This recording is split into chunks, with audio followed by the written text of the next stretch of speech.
This news update is brought to you by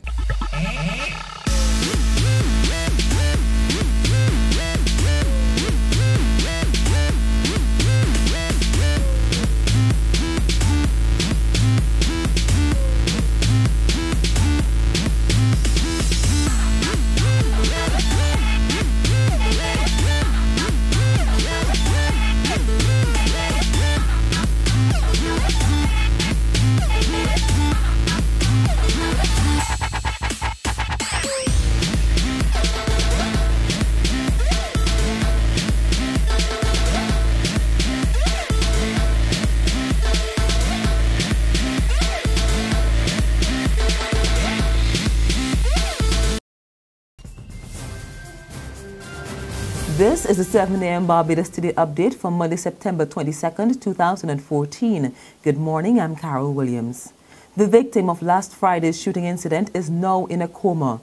A source close to 28-year-old Cyprian Payne tells Barbados Today his condition took a turn for the worse on Saturday morning. Payne was shot multiple times on Friday while at his girlfriend's home at Happy Court Road, Bankhall, St. Michael. The gunman set the veranda on fire and began shooting when the occupants attempted to escape.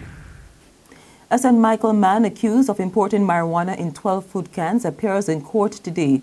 Dwayne Omar Rochford of Field Place, Bayville, was charged after customs officers found 9 kilograms of cannabis hidden in tin cans in 2 barrels from the U.S. that he'd attempted to clear at the port. The 33-year-old appears in the District A Magistrates Court to answer to the charges of possession with intent to supply, trafficking, and importation. Despite losing money, being forced to retrench workers and scaling back operations, the Barbados Agricultural Development and Marketing Corporation says there is still much to celebrate. That assertion from Acting Chief Executive Officer Glendine Bartlett, who is praising the current crop of workers for sticking with the corporation. Changes are coming to laws governing working conditions for people employed at sea. That promise from Tourism Minister Richard Seeley, who is praising seafarers for the sacrifices and human service they've given. Speaking at an event held at the Bay Street Esplanade to celebrate Seafarers' Day on the weekend, Minister Seeley disclosed that the administration is actively reviewing the current legislation. Barbados already has in place national laws with respect to, among other things, crew agreements, seafarers' hours of work and rest, and repatriation. However, my ministry is actively reviewing the legislation so as to strengthen the national requirements and, of course, to bring them in line with and at times even surpass the Maritime Labour Convention.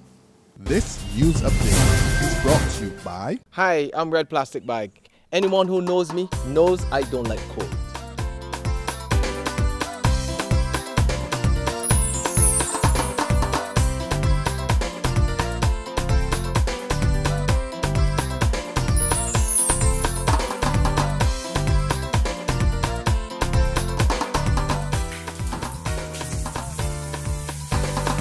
Sunshine reigns in my country. I love it. Yes, your sun power. Over now to Jamaica, former Prime Minister P.J. Patterson is telling the Portia Simpson Miller administration it's time to sever ties with the Privy Council and remove the Queen as the head of state. Addressing the ruling People's National Party 76th Annual National Conference yesterday, Patterson said Jamaica should not allow itself to be distracted from its intention to become a republic.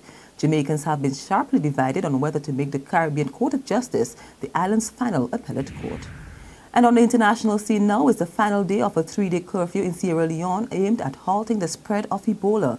More than 30,000 health workers have been going house to house in a bid to find and isolate cases of the disease. We get the details in this BBC report. Life is brought to a standstill here, and the police are watching. These volunteers are the only people allowed out. Their task, knocking on everybody's door to offer a bar of soap and explain what to do if somebody falls ill. But can they visit each and every one across the country, a population of 6 million? Sierra Leone is one of the countries worst hit by West Africa's Ebola outbreak. There have been more than 550 victims from Sierra Leone among the 2,600 deaths recorded so far. And that brings us to the end of our 7 a.m. Barbados Today update. We'll be back again at noon Until then, remember to log on to www.barbadostoday.bb, subscribe to our e-paper and email updates, or better yet, like us on Facebook. You can also catch us on Izubi Media in bus terminals or screenplay at supermarkets and gas stations near you for the latest news and sports. I'm Carol Williams. Have a wonderful day. This news update is brought to you by